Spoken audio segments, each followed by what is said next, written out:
This show is sponsored by idealworkspace.com, which promotes a healthier way of working through their adjustable standing desk. Check out their latest smart adjustable standing desk at altizen.com, ALTIZEN.com.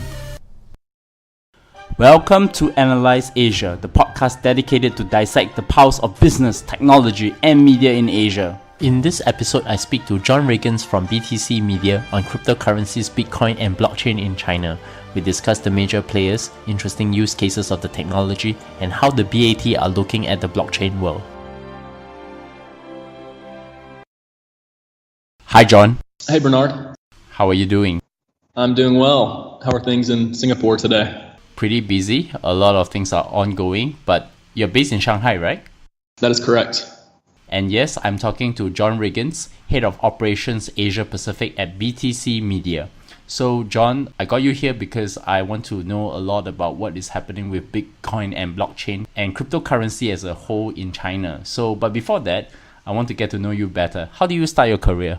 So I started my career in Memphis, Tennessee at FedEx, which is a fantastic company, great culture, great vision, had a great experience there. I worked in a revenue strategy group and had projects mostly related to payments and invoicing methods for different international markets. One of the last projects that I was working on there was a lengthy one, kind of a comprehensive alternative payments strategy initiative. And during that, I was fortunate enough to spend some time in Asia as we rolled out WeChat Pay and some other things. I was also able to spend some time looking at Bitcoin. FedEx had just purchased a company called Bongo International that accepted Bitcoin as a payment method because one of their largest clients was a company called Overstock.com in the US. One of the first companies in the US to embrace Bitcoin, start accepting it as a payment method. A little detail there, but I think it's interesting kind of how these networks around something new like Bitcoin develop and drive adoption. At the time, it didn't make sense for FedEx to accept Bitcoin, but I basically kind of became obsessed with the topic and knew that I wanted to move into the industry at that point. So some of the smartest guys that I knew in college had actually introduced me to Bitcoin back then and had started a company right out of school called BTC Inc., which BTC Media is a part of. And I was fortunate enough to be able to join up with them straight from FedEx and have been with BTC Inc., BTC Media since then. What brought you from BTC Media US to China then? China has been an important part of the industry for a long time. We knew that we wanted to have a presence here. We just needed to find the right partners, basically, and have the right timing for opening up of operations. And so we took some VC investment from a group in Shanghai, and that kind of facilitated the move of me to Shanghai and the opening up of an office and an operation in China. I think it would be much more appropriate for me to ask you, what is your role in BTC Media and what does your organization do, how it advocates cryptocurrency and financial technologies as a whole? I'm head of operations for Asia. So I'm responsible for any media in this part of the world that we undertake. That's print magazines in Japan, digital media in China, partnerships in Korea, anything over here is my domain. And so basically everything under BTC Media that we want to do in Asia, I kind of facilitate that and manage it. The products that we have is the media part of our business. We have print magazines focused on onboarding people to Bitcoin, and that's why Bitcoin. We have bitcoinmagazine.com, kind of the first news site focused on Bitcoin news and analysis. It was actually one of the founders of Bitcoin Magazine, a guy named Vitalik Buterin, who we may discuss a little bit later, the founder of Ethereum. Throughout your career journey, what are the interesting lessons learned then? Yeah, something for me personally that I've learned is the importance, I think, of staying curious, not being too complacent. Curiosity and an interest in new experiences is basically the reason that I'm in the blockchain industry and in Asia. And so I've seen the positives of that kind of mindset for me personally. And then with our business, like any emerging field, we've learned the importance of resilience, adaptability, basically hustle. The famous Andy Grove quote, former CEO of Intel, his mantra was that only the paranoid survive. And I think that's as relevant as ever, but especially in a fast-growing industry like digital currency and blockchain, the ability to adapt and to really hustle has allowed us to last through some difficult months and grow a real business in an industry that's really expanding today. So we're excited about where things are. And that comes to the main topic of the day. It's about blockchain and Bitcoin in China. And I got to know you through a friend of the show, Eva Xiao. So to help our audience, can you give an introduction to the concept of cryptocurrency, for example, Bitcoin, and the role of blockchain plays in the space as a technology? Of course. So something that's kind of overlooked about Bitcoin is that it really is a breakthrough in computer science first. Years of research into cryptographic currency, cryptography by many, many smart minds, many failed experiments that each was a next step in the ladder to reaching where we are today, where Bitcoin, basically, the culmination of that was created back in 2009. The real thing that it brought to the table was the ability to establish trust between unrelated parties over an untrusted network like the internet. So it is a breakthrough in cryptography and economic incentives. It was the first way of transferring something digitally scarce between two parties with no trust. And with Bitcoin, it was something of value being transferred between two parties with no trust. The blockchain portion, which is kind of the second piece after the cryptography, is the transparent ledger, keeps track of all the transactions and serves as the immutable record of all those transactions. Transactions in the native token, Bitcoin being the token on the Bitcoin blockchain, are secured in each new block that is mined. So the mining portion is an important part of this also. It's the running of software that finds each future block and secures the network, this vast distributed network of computing power. Can you give me a chronological overview in how Bitcoin and blockchain technology has been adopted in China? I mean, I know that there's a lot of things ongoing with Bitcoin miners in China, but of course, I think the Bitcoin and blockchain adoption in China goes far beyond that. Definitely. It's still a pretty young industry, so it's kind of funny to look back, in the way back, and it's only 2012. But basically, it all started with a guy named Wu Jihan, who translated the Bitcoin white paper into Mandarin and started a Bitcoin news site. Funny how many things start with news sites. That led to a lot of speculation, a lot of investor interest. Basically, the rise of the Bitcoin price in 2013 then led to a lot of adoption in China. There's a popular movie called The Rise and Rise of Bitcoin. And in one scene, the main character is looking at an image of nodes, Bitcoin nodes all around the world. And from one week to the next, the amount of nodes in China has just increased dramatically. So China started to adopt Bitcoin relatively quickly in 2013. Cheap electricity combined with a lot of entrepreneurial people in the country led it to basically become the center for Bitcoin mining. I would like to understand a little bit better about the Bitcoin supply chain in China. So how does the Bitcoin miners, traders, and the exchanges work within China? Yeah, so starting with mining hardware, maybe most of the ASIC chips and machines are manufactured in China and then Taiwan. And that's kind of the start of the supply chain there. So at that point, the Bitcoin is mined. Also, some of the biggest mining pools in the world are based in China, which is people putting their computing power together to create a kind of a network of mining. So a lot of that's done in China. At that point, OTC trading is kind of the next step where miners want to sell some of their Bitcoin to buyers. Then more traditional exchanges are another piece of that, where companies like BTCC, OKCoin, Huobi have more traditional exchange models and sell Bitcoins to the public and allow trading on their platforms. And then the kind of final use of Bitcoin could be someone purchasing an item from Amazon with Purse.io, or someone simply putting it in a Bitcoin wallet to save for the future. China is now one of the major economies which are heavily invested in Bitcoin mining. Can you talk about some of the companies in China which are actually doing this? Sure. So kind of the main one that was mentioned previously is a company called Bitmain, based in Beijing. So they are basically the dominant manufacturer of hardware for mining, ASIC chips and the mining machines. And they basically sell this hardware all over the world and also operate their own mining farms in China. So they're kind of number one. Other companies include BW down in Shenzhen, a mining pool called BTC Top that's run by a guy based in Shanghai. It's a competitive industry and it's consolidated in a lot of ways. And I'd say Bitmain is really the king of the hill right now in terms of mining in China and globally. I'm very curious to know, I guess it's actually two questions, but I'm going to put it into one. So what are the interesting applications and Bitcoin, blockchain, or even cryptocurrency type startups in China that you have seen so far? So there are quite a few. There's a lot of innovation in the space right now. And I think I'll break it up into enterprise blockchain focused companies and then kind of the cryptocurrency space. On the enterprise blockchain side, we've seen some, and definitely in the last year and a half, really interesting companies developing products. Bitsy, company based in Shanghai where I am, has a supply chain focus. They have a product called VeChain that basically is tracking and anti-counterfeiting provenance for items using a chip that can be tracked on the blockchain. And they've had some interesting POCs in the last few months with fashion companies and some wine companies tracking their inventory. On the financial side, a company called Jujin Financial here in Shanghai has kind of more banking and finance focus. And then a company also in Shanghai called OneCloud has a sandbox for open source blockchain projects like Stellar, Factom, and others, where they're trying to pull in other enterprises to use their developer tools and work on open source blockchain projects inside their sandbox. So there's some cool things going on the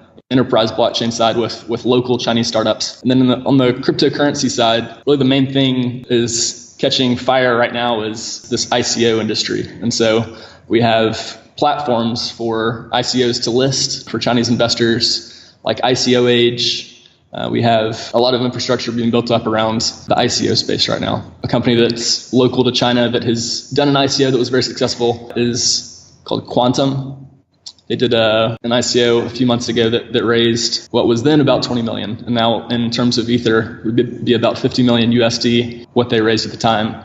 That's seeking to combine positive aspects of the Bitcoin and Ethereum blockchains. So that's an innovative project based in China. And a lot of this is being driven by China-based VCs. Booster Capital has been really driving a lot of the enterprise innovation in China. Others have focused more on the ICO space, one called FBG. And then a VC called Huayin has also focused on some Bitcoin investments in the industry here. So before I get to the topic of ICO, because it's of a lot of interest to a lot of people, I want to zoom back into China, specifically to the BAT and traditional banks. How are the BAT, given their influence in fintech, or what we call the Baidu, Alibaba, Tencent Nexus, and traditional banks, for example, ICBC, looking at the blockchain technology as a whole? So the BAT and definitely the traditional banks have been looking at blockchain technology for a while and have started making some moves publicly. Baidu invested in a blockchain company called Circle that's based in the US, but expanded its operations into China. They made a large investment into Circle. Alibaba has engaged with PwC for a pilot focused on preventing counterfeit foods from reaching consumers in China. Tencent, actually in the last week, has partnered with Bank of China to launch a new joint research base focused on blockchain tech aimed at developing their own cloud-based blockchain platform. And then traditional banks, basically every traditional bank in China, from Agriculture, Bank of China, Industrial and Commercial Bank of China, China Construction Bank, have all in the last year engaged in innovation initiatives that involve blockchain with partners more from the technology space, including Baidu, including Zhong'an, and others. So it's definitely something that the BAT and that traditional banks are looking at and are working on, trying not to be left behind by a lot of these startups. Can you talk about the concept of initial coin offerings, otherwise known as ICOs, in the blockchain world that have recently been heating up all over the world? Absolutely. And this new ICO craze is something that's been made possible by blockchain technology and is sweeping the world here. So an ICO, otherwise known as an initial coin offering or initial crypto token offering, is basically a new way of fundraising for companies or projects. And basically what it is the creation of a token and the sale of a token to the greater community in exchange for the potential for the buyers of that token to make money from the token at a later point or sell the token for a profit at a later point. It's basically a new way of raising funds and at the same time creating a network of users and evangelists to really get a project moving. And what we've seen, especially in Asia here, is the use of an ICO for companies to raise insane amounts of money, and then for investors interested in getting into ICOs to profit on short-term speculation, but also to get in on projects that they think will become protocols for the future that underpin a lot of where the world is heading. These new protocols that will kind of underpin a lot of industries in the future. And so really an innovative thing that's been made possible by tokenization and blockchain technology. It's a pretty interesting concept because one of the things that you could actually do, for example, open source projects such as Linux, if it had been done today, they could have done an ICO and they could have raised millions or even billions of dollars as compared if they would have done in the early 1990s. So one of the things that has been ongoing is that Ethereum and its derivative tokens such as Golem and basic attention tokens, which is actually used by the Brave browser, have recently raised a lot of money and are becoming very popular. Have you seen very similar type of tokens that sprang out from, say, Ethereum that in China as well?